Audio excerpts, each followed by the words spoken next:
오늘 우리에게 주시는 하나님의 말씀은 로마서 16장 17절에서 20절까지의 말씀입니다. 로마서 16장 17절에서 20절까지의 말씀을 제가 봉독하겠습니다.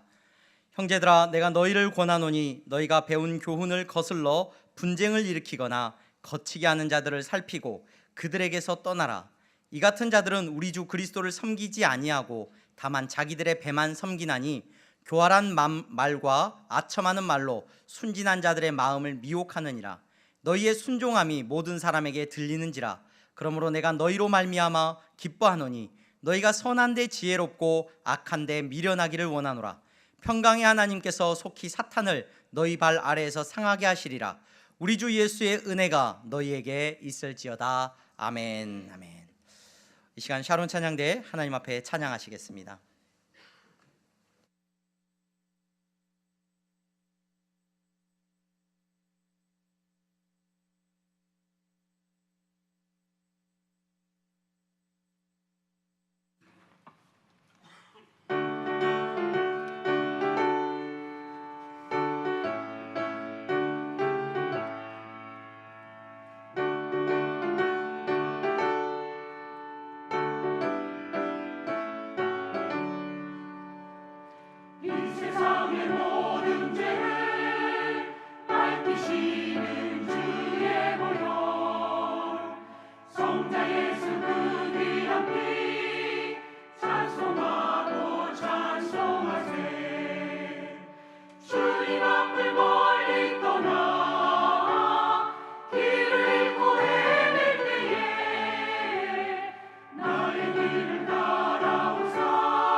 십자가의 모진 고통 나를 위해 당하셨네. 말로 영영할 수 없는 구세주의 구속하심, 그네와 크신 사랑 찬송하고 찬송하세.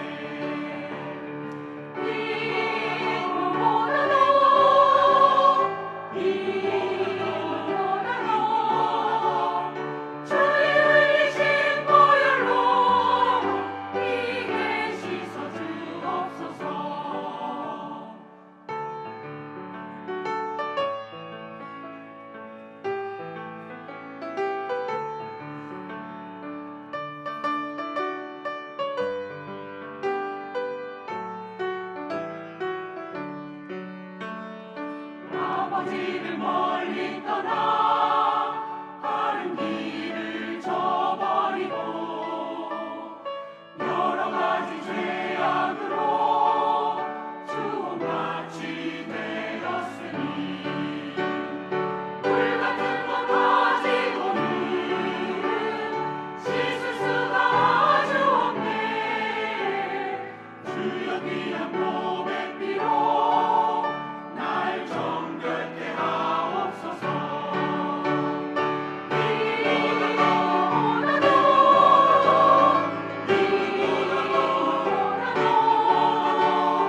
주의 흘리신 보혈로 씻어주심 감사합니다. 아멘.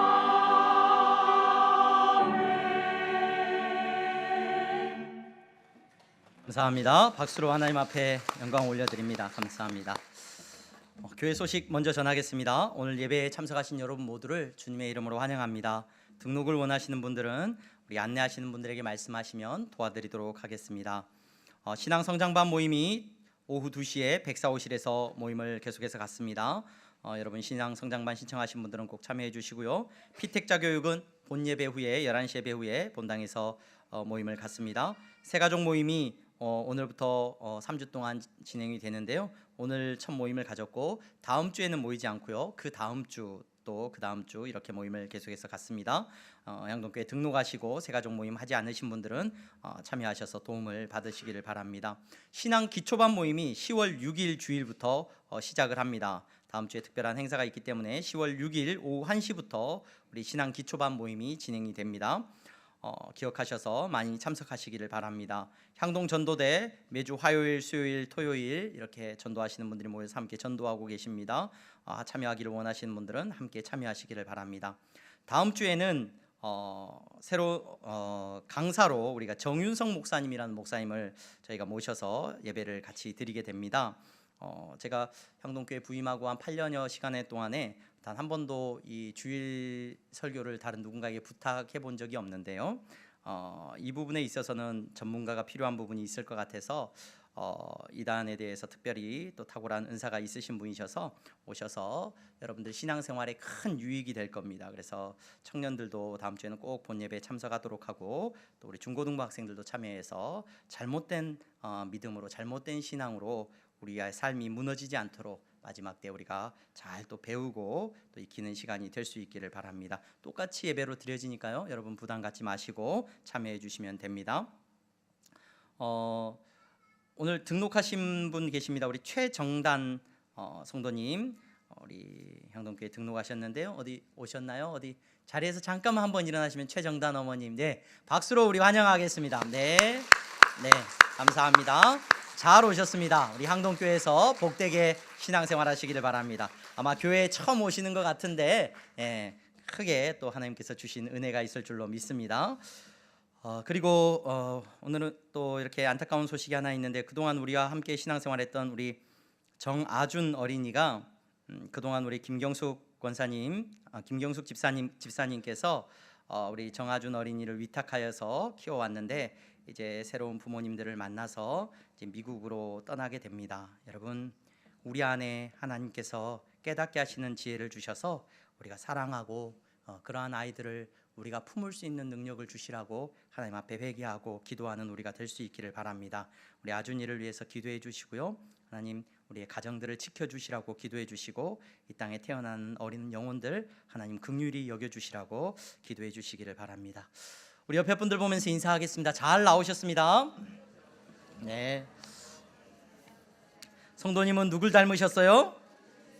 예, 예수님 닮으셨네요. 예, 인사해 주셔서 감사합니다. 오늘 예수님 닮으신 분들과 함께 예배할 수 있는 큰 기쁨을 우리가 누리고 있습니다.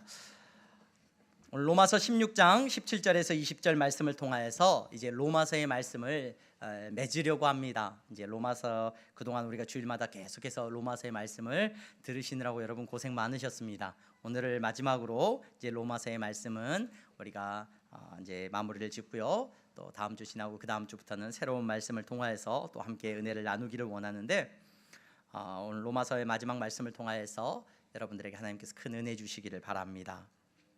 우리가 신앙생활을 하거나 삶을 살아가면서 자신감이 참 중요하지 않습니까? 자신감이 굉장히 중요해요. 할 수 있다라는 믿음 굉장히 중요합니다. 이런 내 스스로에 대한 확신과 어떤 자신감, 이런 믿음은 우리에게 매우 긍정적인 역할을 합니다. 그래서 특별히 예배 자리에 나오신 여러분들에게 복음은 여러분들에게 큰 은혜를 주셔서 여러분들로 하여금 높은 자존감을 갖도록 돕습니다. 내가 어떤 사회적인 형편이나 환경이나 어떤 다른 것에 내 자존감이 낮아지지 않도록 여러분 어떤 놀라운 은혜를 여러분들에게 주십니까? 하나님께서 우리에게 말씀해 주십니다. 너는 특별하단다. 너는 특별하단다. 너는 하나님의 자녀야. 너는 하나님의 사랑하시는 자녀고 내가 너를 택하여서 불렀어. 이것이 우리에게 얼마나 큰 위로가 되고 기쁨이 되고 감사가 되는 말씀인지 모릅니다. 네, 맞습니다. 여러분, 이 자리에 오신 여러분들은 다 존귀한 사람들이고 여러분 대단하신 분들입니다. 우리 옆에 분들 보면서 한번 인사할 거예요. 대단하신 분입니다. 네, 하나님의 자녀되고 하나님께서 사랑하시는 대단한 놀라운 분들인 줄로 믿습니다. 그래서 예수님도 이렇게 말씀하셨어요. 마가복음 9장 23절에 보면은 예수께서 이르시되 할 수 있거든이 무슨 말이냐? 믿는 자에게는 뭐가 없어요? 그렇죠. 능치 못한, 능이 요즘 성경에 있는 능치가 아니고 능히 하지 못할 일이 없느니라 이렇게 말했어요. 얼마나 놀라운 말씀입니까? 사도 바울도 성도들에게 편지를 하면서 그렇게 말을 합니다. 빌립보서 4장 13절에 내게 능력 주시는 자 안에서 내가 모든 것을 할 수 있느냐? 할 수 있다. 모든 것을 할 수 있느니라. 물론 여기서 할 수 있다는 그 의미가 고난에 대한 부분과 맞닿아져 있기 때문에 우리가 일반적으로 생각하는 그런 의미는 아닙니다. 하지만 그럼에도 불구하고 사도 바울이 권면하고 있는 이 권면도 우리의 놀라운 자존감과 우리의 능력에 대해서 이야기하고 있는 것을 우리는 볼 수 있습니다. 예수님 만나면 여러분 그래서 시시한 인생이 아니라, 예수님 만나면 주눅든 인생이 아니라 예수님 만나면 능력에 붙들린 인생이 되는 줄로 믿으시기를 바랍니다. 그런데 여러분, 오늘 우리가 읽은 본문에서 로마서를 마무리하고 있는 바울이 로마 교회 성도들에게요 편지를 쓰고 있는데, 로마 교회 성도들을 완전히 무시하는 말을 하고 있어요. 이게 무슨 말이에요? 로마 교회 성도들을 너무 무시하는 말을 하고 있습니다. 17절 말씀을 보시길 바랍니다. 우리가 함께 본 17절 말씀에 이렇게 기록을 하고 있습니다. 형제들아, 내가 너희를 권하노니 너희가 배운 교훈을 거슬러 분쟁을 일으키거나 거치게 하는 자들을 살피고 그들에게서 떠나라. 제가 다르게 말씀을 드리겠습니다. 이 본문을 배운 대로 잘 살펴보고 주목해서 보았다가 떠나라 라는 말이에요. 조금 더 쉽게 설명을 드리겠습니다. 싸워서 이겨라, 담대하라, 할 수 있다가 아니라 잘 내가 가르쳐준 대로 보고 있다가 도망쳐라. 이게 오늘의 말씀이에요. 로마 교회 성도들에게 믿음 안에서 못할 일이 뭡니까? 여러분들은 대단한 사람들 아닙니까? 이렇게 말을 했는데 오늘 로마 교회 성도들에게 마지막 인사를 하면서 뭐라고 하고 있어요? 여러분, 배운 대로 여러분 잘 지켜보았다가 도망치십시오 이렇게 말하고 있어요. 맞서 싸우라는 게 아니라 뭐라고요? 도망치래요. 어떤 고난도 이길 수 있어. 어떤 시련도 이길 수 있어. 어떤 사람과 맞서 싸워도 이길 수 있어. 바울은 이렇게 말하지 않고 관계에 대해서 뭐라고 이야기하고 있냐면, 로마 교회 성도들에게 앞서 우리가 로마서 16장 지난주에 살펴보았던 말씀에 한 사람 한 사람 이름을 불러가며 그들이 얼마나 존귀한 사람들이고 얼마나 귀한 사람들인지 축복하고 칭찬하고 격려했는데, 그러한 성도들에게 뭐라고 말을 해요? 잘못된 관계를 발견하면, 잘못된 신앙을 보거든 도망쳐라 이렇게 가르치고 있어요. 바울이 로마서 안에서만 그랬느냐? 아니에요. 데살로니가 후서 3장 6절에 보면 이렇게 말을 합니다. 형제들아, 우리 주 예수 그리스도의 이름으로 너희를 명하노니 게으르게 행하고 우리에게서 받은 전통대로 행하지 아니하는 모든 형제에게서 떠나라. 데살로니가 후서 데살로니가 교회 성도들에게 말을 하고 있어요. 많은 서신서에서 바울이 가르쳐주고 있는 관계에 대한 관계 맺음에 있어서 아주 중요한 가르침이에요. 여기에 대해서 여러분, 우리가 나는 능력이 있어, 할 수 있어, 바울은 그렇게 말하지 않아요. 잘 보았다가 문제가 보이면 어떻게 하라고요? 도망치래요. 그게 오늘 교회에게 전하고 있는 바울의 메시지인 것을 저와 여러분들이 볼 수가 있습니다. 왜 그러느냐? 왜 그런 관계에 있어서 도망칠 것을 바울이 권면하고 있느냐? 여러분, 이 관계의 문제 안에서, 특별히 교회 안에서 이 관계의 문제는 여러분 이기고 지고의 문제가 아니거든요. 이기고 지고의 문제가 아니라, 여러분 눈에 보이는 교회가 여전히 연약한 교회입니다. 여러분 교회 오면은 여러분 모든 교회 다니는 사람이 거룩하고 의롭고 착하고 선한 사람들만 있으면 참 좋겠는데, 교회가 그렇지 않은 거 우리 잘 알고 있습니다. 왜 그러느냐? 왜 그렇게 연약한 모습이 있을 수밖에 없느냐? 여러분 눈에 보이는 교회는 여러분 모든 사람이 예수님 안에 있는 사람이 아니기 때문에 그래요. 쉽게 말하면 교회에 나오지만 초대교회로부터 지금까지 교회의 역사 속에서 교회에 나와서 함께 예배를 드리고 있지만 모든 사람이 예수님을 믿는 사람이 아니라는 거예요. 이 사실을 여러분 아무리 부인하고 싶어도 부인할 수가 없어요. 여러분 심하게 말하면 제가 언젠가 설교에서 그 목사님의 책을 제가 언급을 했습니다. 제가 그 목사님의 책을 읽으면서 많이 도전을 받았거든요. 조정민 목사님이라는 목사님이 쓴 책인데 교회 속의 반그리스도인이라는 책이 있어요. 교회 속의 반그리스도인. 그러니까 초대교회로부터 지금까지 교회 안에 그냥 단순히 예수님 안 믿는 사람만 있는 것이 아니라 심지어 어떤 사람이 너무 많다는 거냐면 반그리스도인들이 너무 많다는 거예요. 반그리스도인들. 여러분, 바울은 교회 안에, 로마 교회 안에 편지를 보내면서 이 말을 지금 권면하고 있어요. 여러분, 교회 안에서 그런 관계를 가만히 눈여겨보셔야 됩니다. 그리고 그런 관계를 여러분 믿음 안에서 분별하셨다가 여러분 어떻게 해라? 그 사람과 맞서 싸워라? 도망치래요. 도망치래요. 떠나라는 말은 마음에서 멀리하고 거리를 두고 유지하라는 거예요. 떠나라 그러니까 교회를 떠나야 되겠다. 여러분, 어느 교회를 가거나 똑같습니다. 똑같아요. 저는 뭐 이렇게 어려서부터 신앙생활을 해갖고 여러 교회를 거치면서 사역을 하다 보니까 가끔 헷갈릴 때가 많아요. 저분이 예전 교회에서 봤던 분인데 이 교회도 계시네. 똑같은 장로님들이 계시고요. 저 권사님은 여기도 계셔. 희한하죠. 세네 교회를 거쳐왔는데 가는 교회마다 권사님이 똑같아. 심지어 이름도 비슷해요. 비슷한 분들이, 교회는 다 똑같습니다. 여러분, 다 똑같아요. 부족함이 있고요, 여러분 연약함이 있습니다. 이곳을 피해서 가면 다른 곳에는 거룩한 분들만 모여있는 그런 교회는 없습니다. 이 세상에 존재하는 모든 교회는 다 부족합니다. 부족합니다.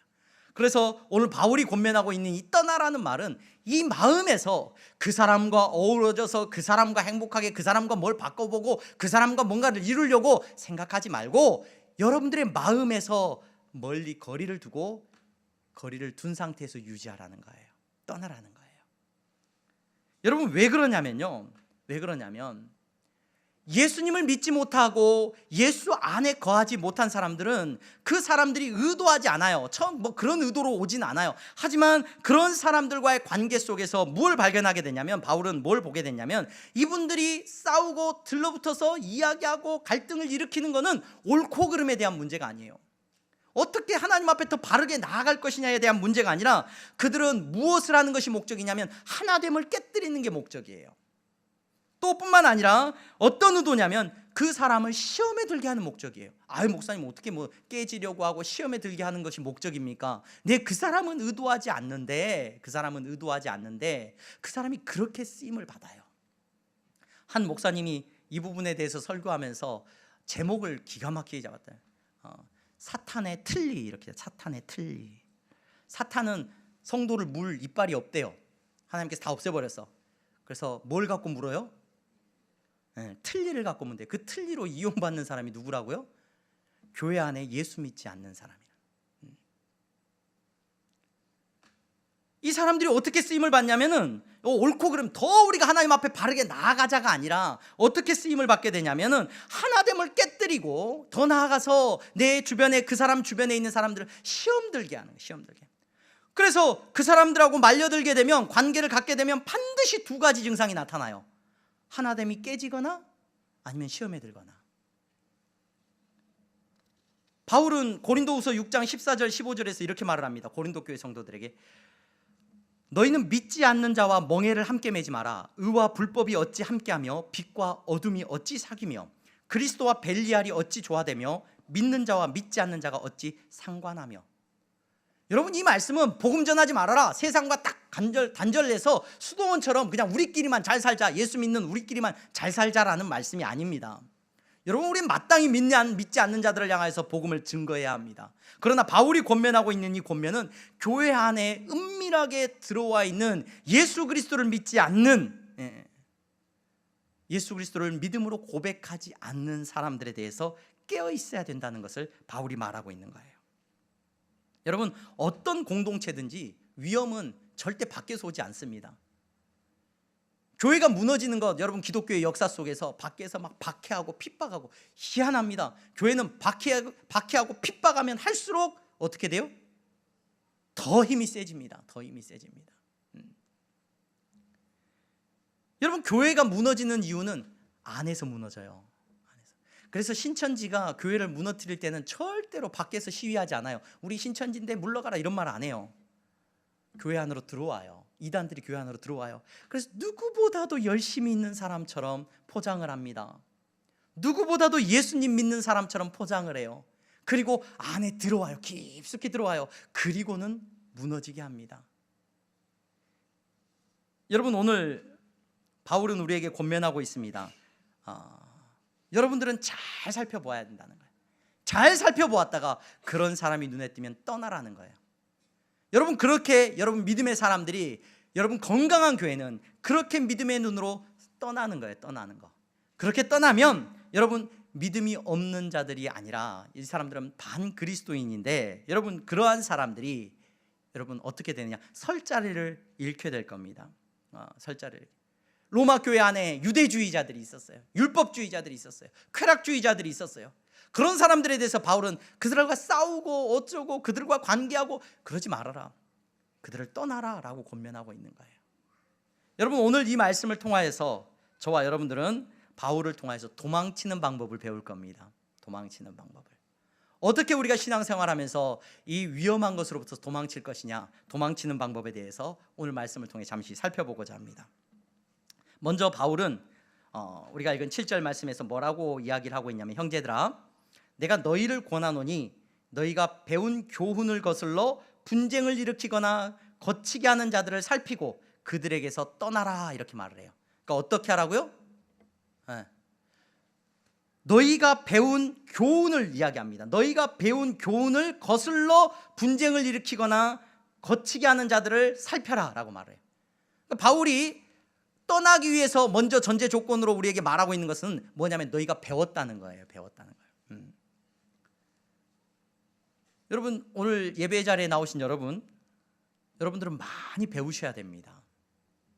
신앙생활하면서 많이 배워야 돼요. 뭘 배우셔야 되느냐?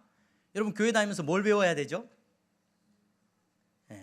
교회 다니면서 찬양하는 법도 배우고, 뭐 교회 행사도 배우고, 교회 뭐 예배 참여하는 것도 배우고, 뭐 기도하는 것도 배우고, 다 배우죠. 그런데 여러분, 우리가 교회 출석하면서 배워야 되는 것은 하나님의 말씀인 줄로 믿으시기를 바랍니다. 성경을 배우셔야 됩니다. 온갖 이단들이나 잘못된 신앙을 가진 사람들이 교회를 흔들 때 여러분 어떤 사람들이 다 넘어갔느냐? 배운 적이 없는 사람들이 다 넘어갔어요. 무엇이 옳은지 그른지 구별이 안 돼요. 물론 교회의 책임도 있습니다. 성도들에게 바르게 가르치지 못한 책임도 있습니다. 여러분, 그런데 여러분 가장 큰 책임은 여러분들에게 있어요. 신앙생활하면서 여러분 교회에 나오면서 내가 예수 그리스도를 믿는다라고 고백했다면 여러분 어떤 일에 여러분들이 열심을 내야 되느냐? 하나님의 말씀을 배우는 일에 무엇보다도 열심을 내야 됩니다. 무엇보다. 하나님을 사랑하고 내가 영적인 것에 관심이 있다, 정말로 예수 그리스도를 믿고 구원받는 일에 관심이 있다라고 한다면 당연히 배울 수밖에 없습니다. 성도님들하고 이야기하다 보면은, 목사님 제가 얼마나 공부를 많이 했는지요. 무슨 공부를 그렇게 많이 하셨습니까? 네, 이 부동산에 대해서 엄청 공부를 많이 했어요. 그분은 뭐에 관심이 많은 거예요? 집 사고 파는 거에 관심이 많으신 거예요. 목사님 제가 주식에 대해서 엄청 공부를 많이 했습니다. 근데 공부를 많이 해서 돈을 많이 버는 분들도 계신데 공부를 많이 한 분들이 굉장히 위험해요, 항상. 그래서 여러분 공부만 많이 하지 마시고 여러분 기도를 열심히 하시기 바랍니다. 여러분 사업에 대해서 관심이 있거나 뭐 배우기 위해서 여러분 많이 열심을 가지고 배웁니다. 여러분 그리스도인은 삶의 기준이 어디에 있느냐? 제가 뭐 신앙 기초반, 우리 신앙 성장반 모임을 교회 안에 하고 있는데 10월 달부터는 신앙 기초반도 시작을 하고 있는데 여러분 많이 참여를 하시기를 바랍니다. 많이들 참여하시고 성경을 배우는 기회를 많이들 이용을 하시기를 바랍니다. 이 기회가 여러분 많은 것 같은데요, 그렇게 많지 않아요. 그러니까 여러분 신앙 기초반, 성장반 우리 항동교회에서 열려 있을 때 제가 힘 닿는 대로 할 수 있을 때 여러분 많이들 여러분 저를 이용하시기를 바랍니다. 여러분들이 다 헌금하셔가지고 저를 신학교 보내주셨고, 저를 여러분들이 헌금하셔서 여러분 기도하셔서 목사를 만드셨으면 목사를 잘 이용해야죠. 목사를 이용하는 건 다른데 이용하는 게 아니라 말씀을 배우는데 여러분들이 이용하는 거예요. 여러분 우리가 그리스도인으로서 신앙생활하는데 신앙의 기준이 어디에 있습니까? 뭐 환상과 계시에 있습니까? 아니면 교회 오래 다녀보니까 권사님이 이렇게 해야 되는데, 교회 다니면 이렇게 해야 되는데, 뭐 집사는 이렇게 하는 거고 장로는 이렇게 하는 거고 권사는 이렇게 하는 건데, 여러분 그렇지 않아요. 우리의 신앙생활의 기준은 어디에 있어요? 하나님의 말씀에 있어요. 성경에 있어요. 우리는 성경을 쫓아서 살아가는 사람들이에요. 성경이 우리의 기준이 돼야 됩니다. 근데 성경을 몰라요? 말이 안 되는 일이에요. 신앙생활 30년, 20년, 10년 했는데 내 옆에 사람들에게, 내 자녀에게 하나님의 말씀을 가르쳐 줄 수가 없다? 창세기에는 뭐가 나오고 출애굽기에는 뭐가 나오고 성경 66권에 대해서 가르쳐 줄 지식이 아무것도 없다? 물어보셔야 돼요. 물어보셔야 돼요. 내가 하나님 앞에서 지금 바르게 신앙생활을 하고 있는지. 여러분, 분별할 수가 없습니다. 마지막 때 하나님의 말씀을 알지 못하면 분별할 수가 없습니다. 한때 한국교회 제자훈련이 폭발적으로 인기가 있었어요. 그래서 이 자리에 아마 앉아 계신 분들, 신앙생활 하신 분들 중에서 제자훈련 받지 않으신 분들 거의 없을 거예요. 다 웬만하면 제자훈련, 신앙생활을 좀 하셨다 하면 제자훈련 많이 받으셨을 거예요. 저도 제자훈련을 많이 했습니다. 제자훈련을 가르치기도 했고 훈련을 시켰는데, 지금도 저는 제자훈련 받은 거의 10년이 넘었는데 제자훈련 받은 그 기수들하고 제가 연락을 주고받습니다. 저한테 제자훈련 했던 분들하고 연락을 주고받고 기도 제목을 나누기도 합니다. 근데 제가 그분들하고 연락을 주고받으면서 제가 제자훈련 처음 할 때마다 항상 그 훈련생들한테 했던 말이 있어요. 그 성도님들에게, 여러분, 제자훈련은 지금 여러분들이 이제 시작을 하고 결단을 하고 나아가게 되는데 제자훈련은 1년 받고 끝나는 게 아닙니다. 제자로서의 삶은 여러분들이 지금부터 깨닫고 시작을 한다면 지금부터 언제까지 이어져야 되는 거예요? 언제까지? 제자의 삶은 우리가 하나님 나라 갈 때까지 이어지는 겁니다. 그게 제자훈련이에요. 그게 제자훈련. 여러분, 하나님 나라에 갈 때까지 제자훈련 받으면 뭐 하는 줄 아세요? 여러분, 막 큐티도 해야 되고 막 숙제도 많고 목사님 내가 성경 외워야 되고 제자훈련 하면서 얼마나 힘들었는지 몰라요. 과거형으로 얘기해요. 제자훈련을. 제자훈련 다 잘못 받은 거예요. 그렇게 한 이유가 뭐냐면 그렇게 평생 하라고 가르친 거예요. 평생 하라고. 평생 말씀을 읽고 묵상해야 여러분 제자로서 순종할 수 있으니까, 이 시대를 분별할 수 있으니까 그렇게 성경을 읽고 묵상하라고 제자 훈련 때 가르쳐 준 거예요. 근데 안 해. 아무도 안 해. 성경에 대해서 관심도 없어요. 여러분, 태어난 지 몇십 년이 되었는데도 자라지 않는 자녀가 있다고 한다면 여러분, 부모의 마음이 어떻겠습니까? 오늘 예배 자리에 나오신 여러분, 하나님께서 여러분들을 택하셨고 예수 그리스도를 믿는 믿음을 주셨습니까? 마땅히 여러분들은 자라야 됩니다. 오늘 바울이 권면하고 있습니다. 도망쳐야 되는데 도망치기 위해서는 먼저 배워야죠. 배워서 알고 있어야 됩니다. 그래서 분별할 수 있어야 돼요. 분별할 수. 목사가 틀린 얘기하고 있는지 바른 얘기하고 있는지 분별할 수 있어야죠, 여러분. 목사가 사람의 이야기를 하고 있는지 아니면 성경을 이야기하고 있는지 분별할 수 있어야 되지 않겠습니까? 잘못 이야기하면 여러분 떠나야죠. 여러분, 성도와의 만남 속에서도 마찬가지입니다. 나한테 잘해주는 사람, 저 사람 나한테 잘해주는가? 저 사람 좋아.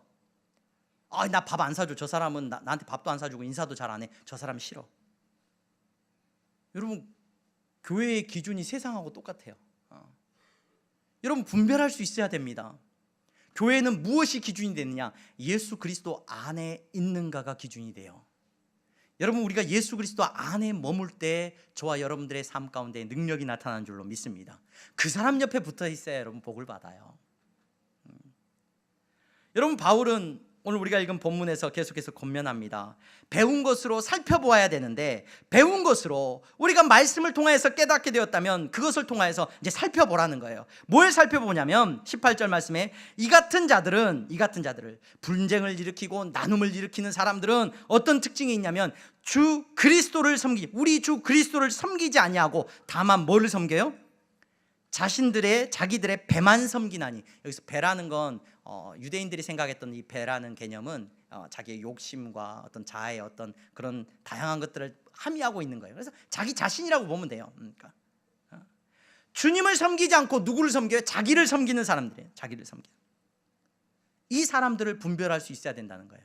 여러분, 이 사람들을 찬찬히 쳐다봐야 되는데 먼저 여러분들에게 말씀하고 싶은 건 뭐냐면, 여러분 말씀에 비추어서 먼저 살펴봐야 될 때는 누구부터 살펴보는 게 맞냐? 누구부터 살펴봐야 돼요? 나부터 봐야 돼요. 나부터.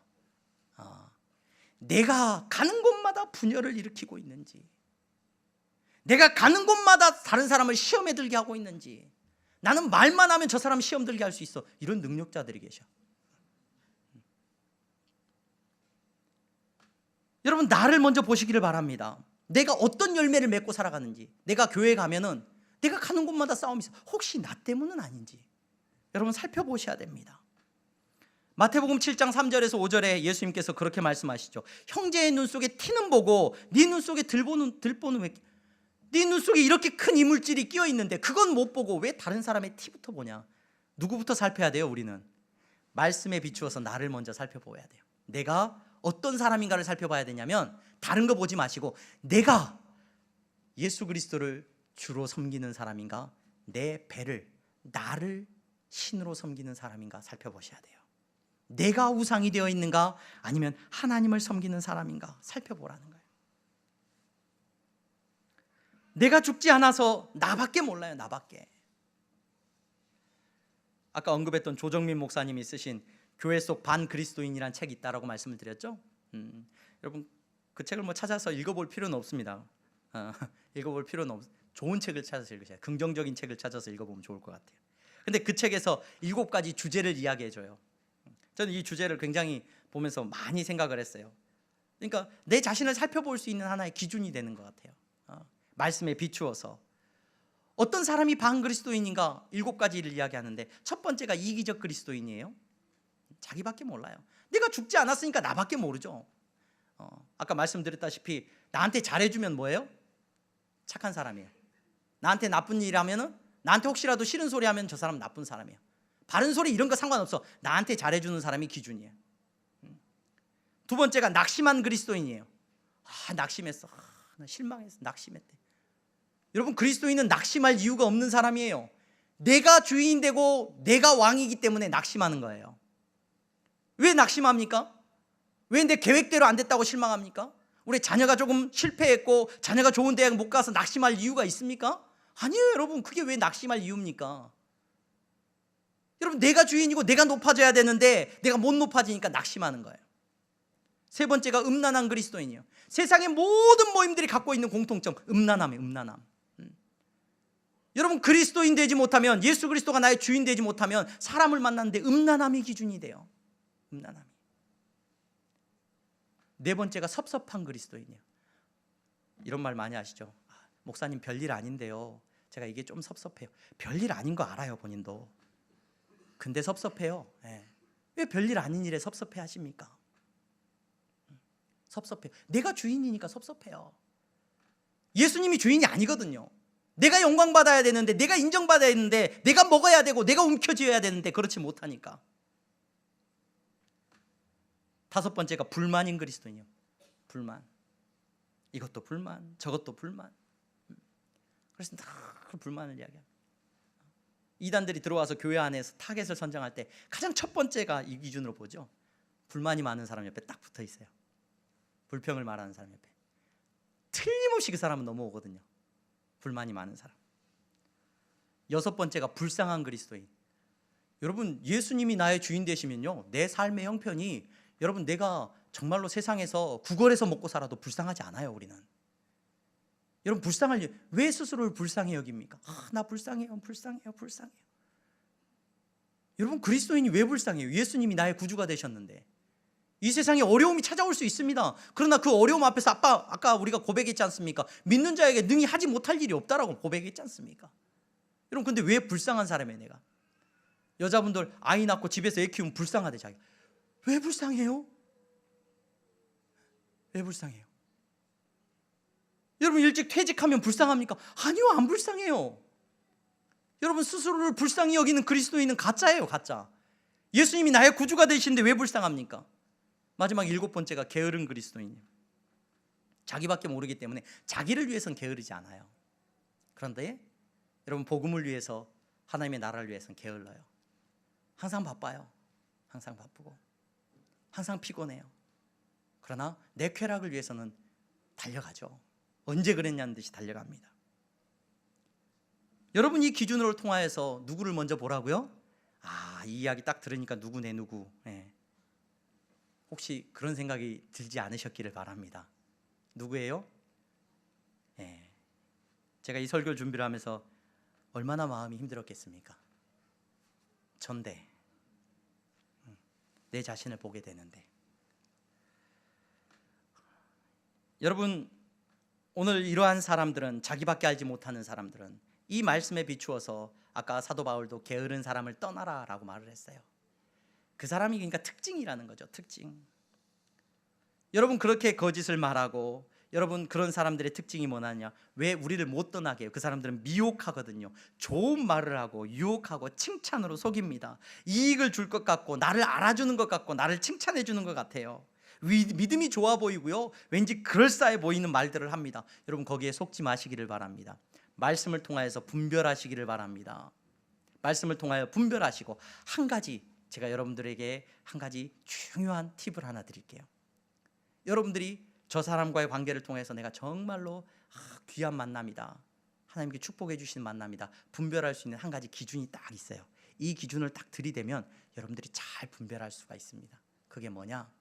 우리끼리 밥도 먹으러 가고 차도 마시러 가고 교제도 하고 참 중요하죠. 그 안에서 기쁨도 누리고 위로도 누려요. 그러나 건강한 사람은, 건강한 그리스도인은 그 사귐 안에서 반드시 무엇이 나타나냐면 그 목표와 방향이 어디로 이어지냐면 복음을 알지 못하는 자들에게 전도하는 것으로 이어지게 돼 있어요. 여러분 우리 항동교회 안에 모임이 다른 건 하나도 없는데 전도회만 있어요. 그렇죠? 또래별 전도회 모임이 있어요.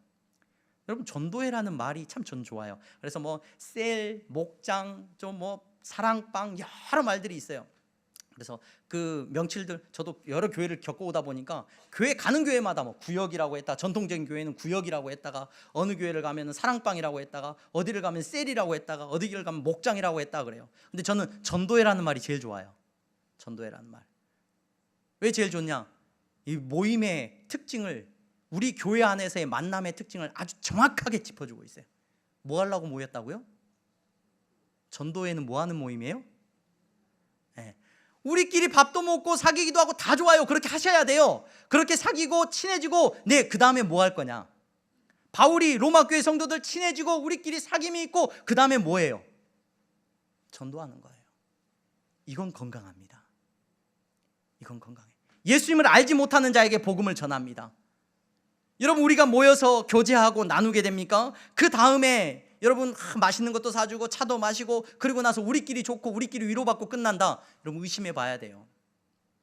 우리가 건강한 만남인가 의심해 봐야 돼요.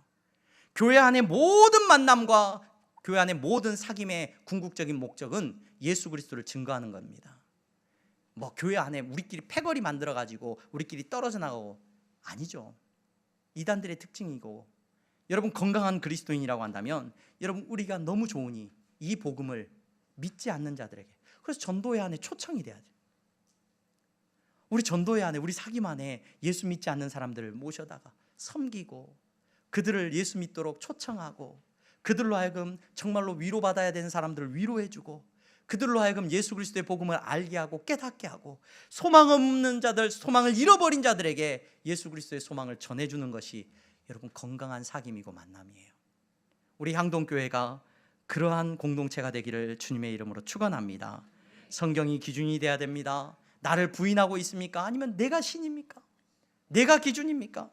나는 죽고 예수로 사는 사람입니까? 아니면 나한테 잘해주는 사람이 착한 사람이고, 여러분 악당들도 자기한테는 다 잘해주는 사람이 있어요. 자기하고 친한 사람들은 다 잘해줘요.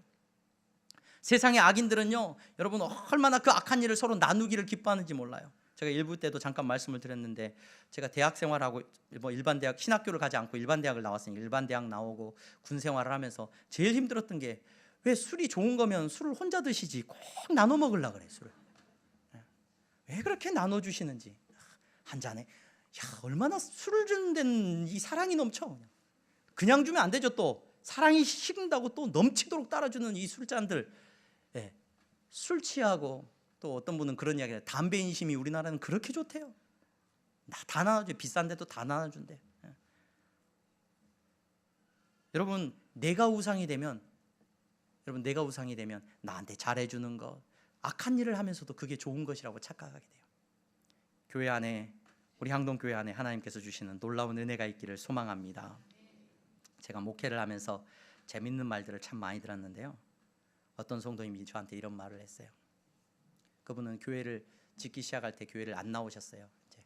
이제 아무래도 뭐 여러 가지 이유가 있었겠죠. 교회를 떠나셨어요. 교회가 다 지어진 다음에 교회 오셨어요. 그래서 저한테 그런 말을 했어요. 목사님 그거 아십니까? 그래. 뭘요? 그랬더니 제가 교회 안 나오고 교회 떠나준 것이 목사님한테 얼마나 유익했는지 아십니까? 그래. 제가 차마 입으로 내뱉지 못했던 말인데 네, 완전 동의합니다. 속으로 그랬어요. 교회는 하나됨을 이야기해야 할 것 같고 나님을 이야기하면 안 될 것 같습니다. 아니요, 그것보다 중요한 게 있습니다. 교회는 정체성이 중요합니다. 교회는 거룩해야 됩니다. 교회는 예수 그리스도 안에 거하는 공동체가 돼야 됩니다. 여러분 한 사람 한 사람이 예수님 안에 거해야 됩니다. 여러분 예수 그리스도 안에 거하지 않는 것이 보인다면 여러분 거리 두십시오. 여러분 능력 없어요. 그 사람 바꿀 수 없어요. 거리 두시고 떠나시기를 바랍니다. 그래야 나뉘어지지 않고요, 그래야 상처받지 않고, 그래야 시험 들지 않습니다. 우린 다 부족하죠. 그러나 여러분 예수 그리스도를 섬기기를 원하시는 마음으로 주님 앞에 엎드리는 우리 교회가 되기를 주님의 이름으로 축원합니다. 선한데 지혜로우라고 바울은 권면합니다. 여러분 선한 일에 복음을 전하고 말씀을 배우고 여러분 말씀 안에서 우리 자신을 살피는 일에는 능숙하고 재능이 있기를 바랍니다. 그러나 하나님이 기뻐하시지 않는 일 가운데는 여러분 능력이 없는 무능한 사람들이 되기를 주님의 이름으로 축원합니다. 로마서의 말씀을 우리가 읽었습니다. 이 말씀을 깊이 묵상하시고 여러분들의 신앙이 날마다 성장하기를 바랍니다. 주님 나라 갈 때까지 여러분들로 인하여서 많은 믿는 사람들이 세워져 나가기를, 그리스도의 복음이 증거되기를 주님의 이름으로 축원합니다. 기도하겠습니다. 거룩하신 하나님 감사합니다. 사랑하는 성도들을 지켜주시고 하나님 저들을 악한 것들로부터서 보호하여 주시고 날마다 그리스도 안에 거하는 자들로 주님과 동행하는 자들로 살아가게 하여 주시옵소서. 예수 그리스도의 이름으로 기도하옵나이다. 아멘.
거룩하신 하나님, 이 시간 사랑하는 성도들이 온 마음 다하여 하나님 앞에 예배하며 정직한 11조와 감사의 예물을 보이지 않는 곳에서 하나님 앞에 드립니다.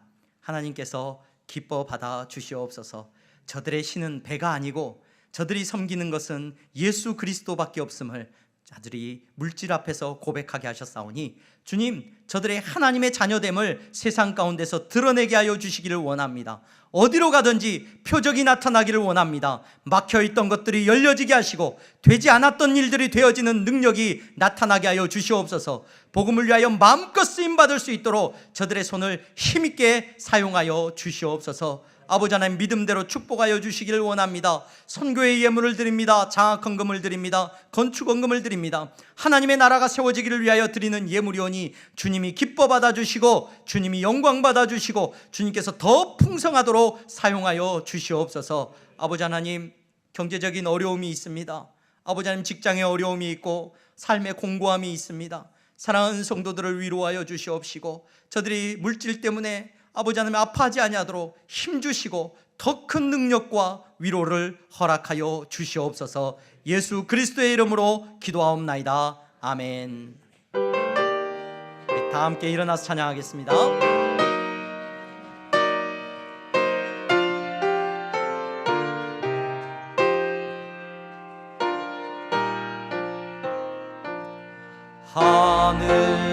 하늘에 계신 아버지, 이름 거룩하사 주님 나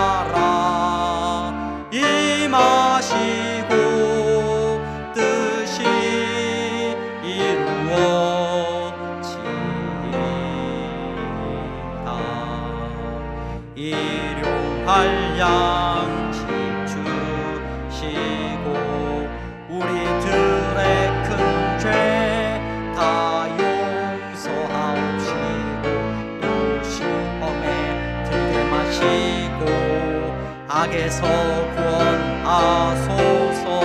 대개 주의 나라 주의 권세 주의 영광 영원히